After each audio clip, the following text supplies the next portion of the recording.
I'm Kathryn Kennedy, a reporter here at the Daily Reflector, and I am joined this afternoon by Terry Boardman, who is running for the Greenville City Council at large.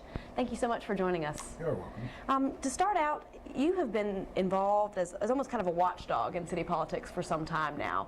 Why the decision to step forward and run for public office now?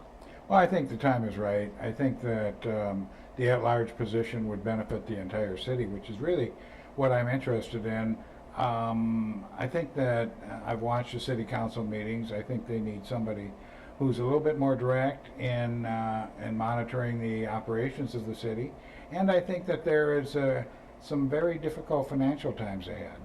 And since my background is management consulting and finance, I think this is the time for me to step in.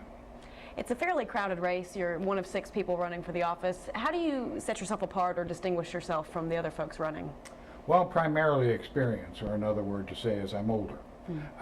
So I've seen a lot, and I think that the expertise that I have and bring forward is in 35 years of consulting and management is critical to where we're going in the future.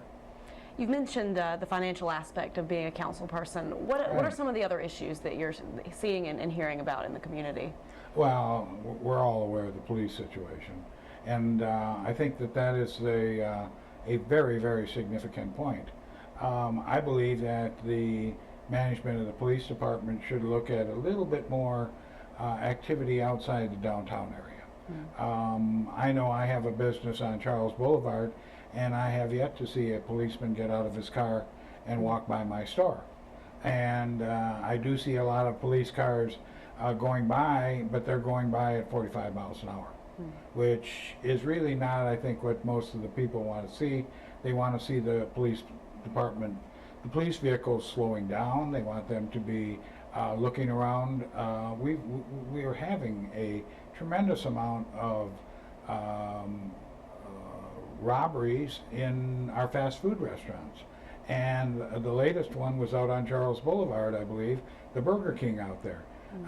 We need to have presence of the police department out in these outlying areas, both in West Greenville and on the other sides of town.